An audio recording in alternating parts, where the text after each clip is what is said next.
Hey, good afternoon, everybody. It's Pete here from FigLife.com, and it's a nice fall day here in Northern Virginia.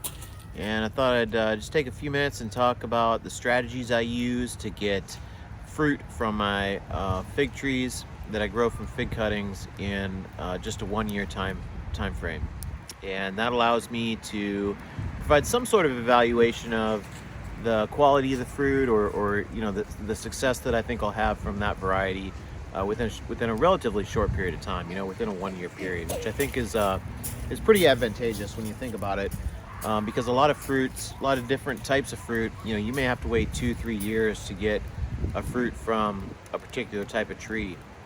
But the nice thing about figs is that you can actually get fruit from a fig tree that you grew from just a cutting within less than a 1 year time frame. So I have some strategies that I use to try to do that, because it's if you don't have a strategy, you're probably not going to be able to do that. But if you go in with a nice strategy, pretty good chance for success. So I'll just talk about that for a second.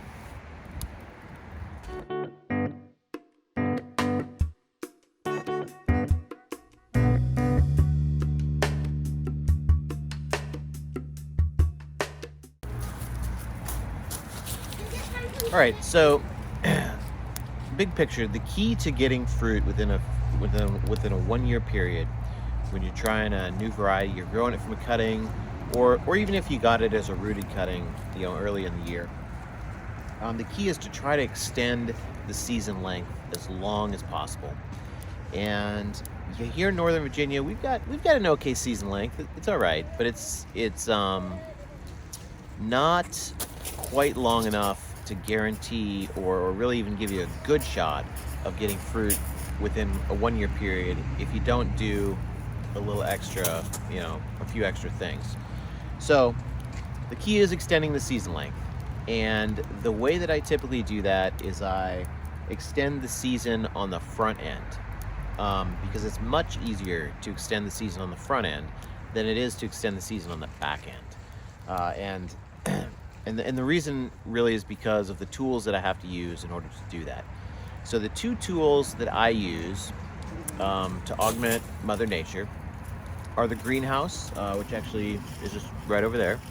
The greenhouse that I have is a homemade greenhouse. It's not anything spectacular, or it's not that large. I want to say it's probably like 10 by 18 or something, or 12 by 16, something like that.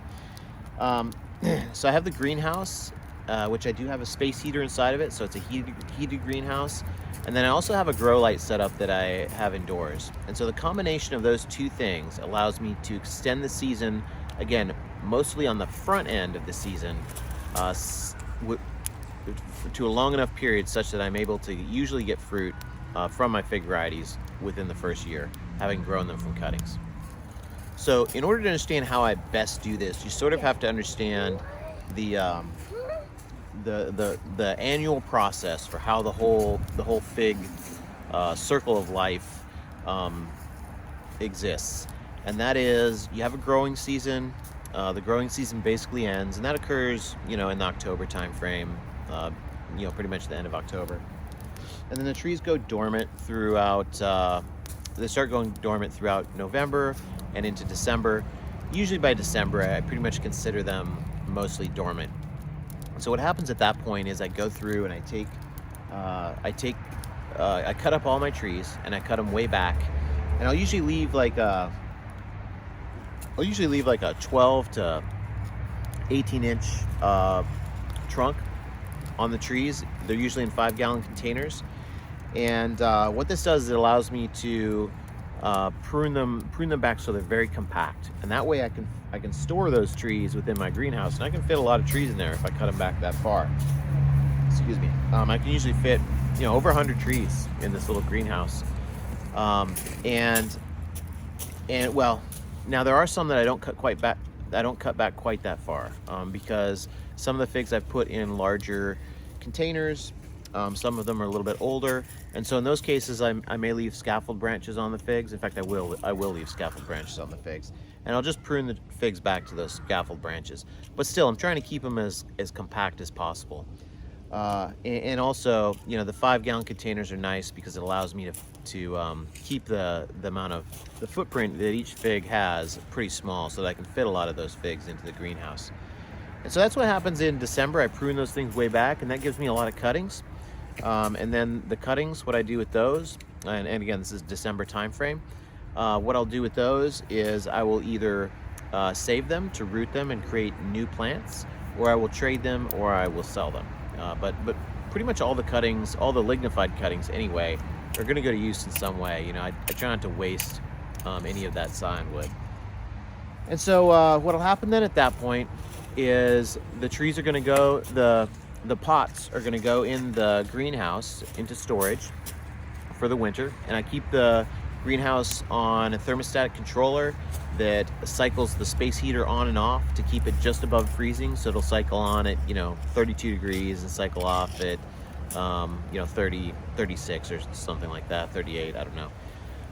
And so all the trees are going to be going in there in December, but then the cuttings, what I do with those is I take the ones that I want to grow, or let's say I trade and I get some other new varieties that I haven't had before for those cuttings that I took. So that's occurring in the December time frame. And so by late December, usually I have a pretty good collection of cuttings that I want to start rooting, start creating new trees for the coming season. And so what I'll do is I'll take those cuttings inside into the house, and I'll start growing those under grow lights. And I have there's a lot of ways to root cuttings.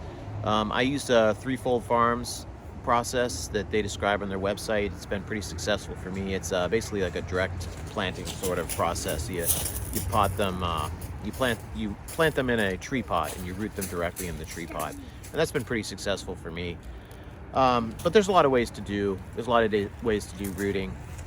But I start the rooting process usually in late December, which is actually pretty early. Most growers will recommend waiting. But the reason I do that is because it all fits into this strategy I have, and it involves the greenhouse as well. So I start my cuttings a little bit earlier than probably most people. I start them usually in December, and I get them going under the grow lights in the basement of my house.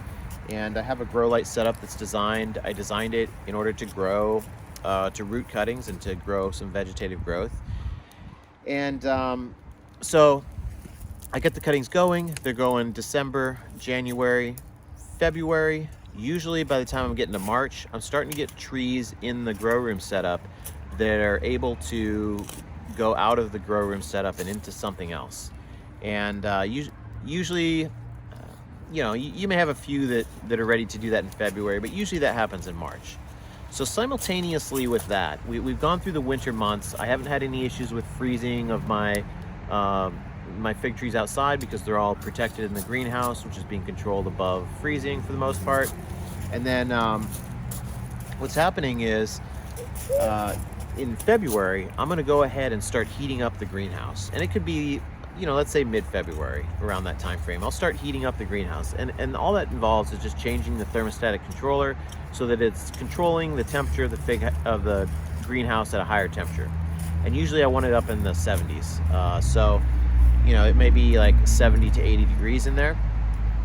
Obviously the hotter, there's some limits to how hot I can get it because the outside temperature may still be pretty cold, but I can definitely get it hotter than it was, and I can potentially get it up into the 70s, maybe even 80s if I wanted to, depending on what the weather is outside. So in February, I'm starting to heat up the greenhouse over there, and that means that the figs that were dormant inside for a couple months in there, they're starting to come to life, and they're starting to show some vegetative growth, and they're starting to put on the growth that they're going to have for that whole growing season. And so while those figs are growing in there in this nice warm environment in the greenhouse in February, it's pretty early. What that's doing is it's giving all those trees a pretty big head start, because normally they're not going to be doing that. At least a month later, maybe a month and a half, potentially maybe even 2 months later if I start to try to grow those things, start to heat it up in early February. So that's giving me potentially, a month and a half additional growing time on my growing season, which is huge. I mean, even just a few weeks is a really big difference. So the greenhouse is warmed up. it's late February, maybe early March, and what's happening is that the rooted cuttings that were inside in the basement that are now pretty big, you know, they could be 12 to 18 inches tall of vegetative growth. They're pretty well established.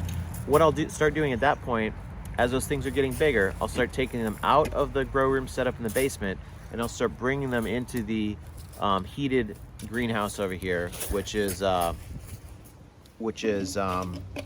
you know, it does have a little bit of room. It'll start to get pretty cramped in there, but it'll have a little bit of room.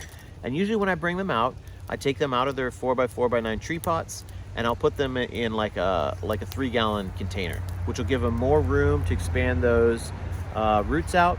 And so and it'll also, being in the greenhouse, it'll give them a lot more light, natural sunlight, and it'll give them room to expand the canopy as well. So I'm continuing. I'm not allowing them to stagnate in a small container as much as possible. I don't want them to do that.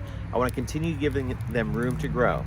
And so by March, I'm moving these new cuttings out in the greenhouse. Now they're being able to thrive in the greenhouse. They're being able to grow even bigger and bigger.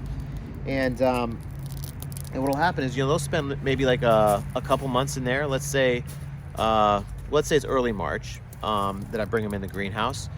And then what'll happen is the whole month of March on into April, maybe mid-April, I'll be bringing those things out. But by that point in mid-April, you know, I've got a pretty big tree growing, a pretty big tree that's a first-year tree that I rooted from a cutting over the winter. And this is about the same time that a lot of people are just starting their growing season. They're just starting to have their figs wake up. And so while people are just starting to have their figs wake up, if it were to occur naturally here, I've already got a pretty big tree that's got, you know, potentially a 2-3 feet of growth on it, and is pretty well established in a 3-gallon container. And so what I'm going to do at that point when I bring them out is typically I'll uppot them again into a 5-gallon container, because now when I'm bringing them outside, and this is like mid-April time frame, when I'm bringing them outside, I'm not worried about space anymore. You know, when it was keeping them in the greenhouse, the 3 gallons kind of nice, so you want to give them a little room to grow, but at the same time, I've got a lot of space considerations in that greenhouse. It's going to get really tight. So when I bring them out of the greenhouse, this could be mid-April time frame, depending on weather. I'm go ahead and uppot those into 5-gallon containers, and then at that point, once they're acclimated to the sunlight, which will take about another week, because there is some UV protection associated with that greenhouse, so you got to make sure you do some acclimation. When you what you got there? Be careful with that. Hey, no, let's put that down, buddy. Let's put that down. You know, it could be like late April time frame. They're acclimated to the sun. They're in a 5-gallon container, and then they're ready to go. They're ready to go for the rest of the season. So then I'll put them out in their place where I want them, in the grow area, in as much sunlight as possible. I'll hook up the irrigation system, and then they're ready to go all the way through until the end of the season. And that's probably going to be like, you know, for some figs, probably like early October, but some will go through October, you know, a little bit before they really start to slow down. And so what that does is it allows me to extend the growing season by at least a few weeks, probably more than that. And that's really important when you got these first-year figs, because they're going to need a little extra time in order to put on some fruit, let that fruit develop. And ideally, you want more than one fruit, right? You want them to put on a bunch of fruit. So this allows me to have the best shot at doing that. And, you know, getting fruit in the first season, a lot of people say, well, you can't really evaluate a fig variety. It takes in 1 year, it takes several years. And I agree with that. It does take several years. But at the same time, there is, I think, some value in getting an initial look at a fig variety within the first year. Because sometimes I can look at a fig variety and say, hey, you know, let's say it's a bad splitter. Let's say it's a flavor profile that I already have a lot of, like it's a honey fig or something like that. And so sometimes I'll be able to make an evaluation such that I can decide, okay, this isn't one I want to spend a second year on, and I can go ahead and move on to something else, because I've got to keep I have a limited space that I can keep figs in over the winter, and so that really constrains me to keeping that collection that I want to save from the end of the first season to the beginning of the next season down to about 100 fig varieties or 100 different figs. So I really do have to have some, I wish I had a bigger space and I could just keep everything. we just have a big field, and I'll just plant 1,000 different figs, like Ponds does or something. But I can't do that. I have to be. I'm limited by what I have available, and that's the greenhouse. And so I have to think about space, and I have to think about being judicious with the varieties that I keep. And so it is important to me that I try to get figs, try to get some fruit off figs within the first year. So that limits, allows me to keep that collection small enough, but then make better judgments about which figs I want to keep for a second year, which figs I want to keep, keep in my collection, and which ones I want to just move on from. So that really is the key, I think, it's not there's no magic potion, there's no magic elixir, feed them this super fertilizer, and, fertilizer is part of it, don't get me wrong, but there's no magic potion that's going to get you fig fruit within the first year. Whoa, hey buddy, watch out. But extending the growing season as long as possible, and then of course giving them those ideal grow conditions of full sun, enough fertilizer, enough water, all those things. And I've talked about those in some of the other videos. But I wanted to talk about that process, and it's a continual process. It's year round. For me, there's not really much of a slow season for the figs. There's not really much of an off season, because I moved from ripening the figs shortly after that into taking cuttings and starting that process all over again. In the winter time frame. This actually right now probably is about the slowest time, when we're just kind of waiting for the trees to go dormant. So I've got a little bit of a break here. So I figured I'd just make this video and share some of my secrets, if you will. They're not really secrets, but some of the strategies I use to try to maximize the season and get fruit from figs in the first year. I will say one more thing about that. I mentioned that I try to, as much as possible, extend the season on the front end and not on the back end. And there's a couple reasons for that. The first is that if I extend the season on the front end, basically I'm starting with figs that are very compact and they're very small. And so when I'm giving them a month and a half in the greenhouse, I'm starting from just the stump that's only 18 inches tall or something like that. So those figs may put on 2-3 feet, maybe 4 or 5 feet of growth inside the greenhouse during the first couple months, and that's fine, because I can, it'll get cramped in there, but I can still get in there to water and stuff like that. But if I'm trying to do that same sort of thing at the end of the season, those figs are already going to have put on a whole season's worth of growth. And those same figs are going to be gigantic. They could be 7-8 feet tall, and I'm not going to be able to fit them in the greenhouse. So I'm trying to extend the season length, putting these giant fig trees into the greenhouse. It's not really going to work. I'm only going to be able to get a few in there, and I could do that. And actually I do. Actually, I've got I think 6 fig trees in there right now, and you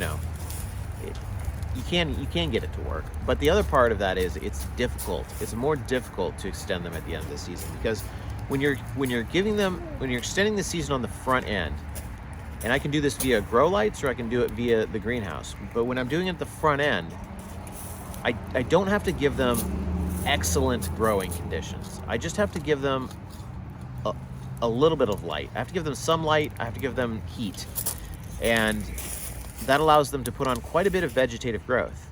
But those same conditions would be inadequate a lot of times to ripen fruit. So the same conditions that I use to put on the initial vegetative growth may not be sufficient to ripen quality fruit. To ripen quality fruit, really what I need is, I need Mother Nature. I need the sunlight here. There are some people that can pull it off in a greenhouse, but the greenhouses those people have are going to be probably quite a bit nicer than the one that I have, the homemade one that that's not very big. The folks that have the nicer greenhouses, extending the season length on the back end is I think more of an option for those people. But for me, my greenhouse just isn't of sufficient quality. It's not big enough.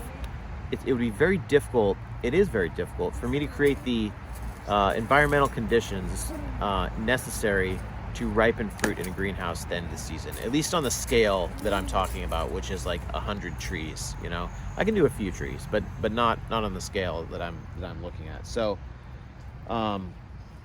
so those two reasons are the two primary reasons why it's much better, it's much easier to extend the season on the front end than it is on the back end. So that's an important thing to consider, and that's why I'm starting them up so early, because I want to get all of that extra season. I want to add it to the front end of the season, and then my figs are ripening. So then ideally my figs are ripening, you know, during the prime part of the season, right? It could be early August, you know, when I'm getting a lot of great figs to ripen, and that would be ideal, because that's kind of the peak, some of the peak weather conditions here a lot of times. You know, it varies based on the rain, but a little bit earlier in the fig season is typically better, I think, here in Northern Virginia. So yeah, those are a few of the strategies I use. And hopefully that was of interest to some folks. If you have any questions, please let me know. My email is pete@figlife.com, and check out my website, www.figlife.com. Subscribe to my YouTube channel if you're so inclined, and thanks for watching.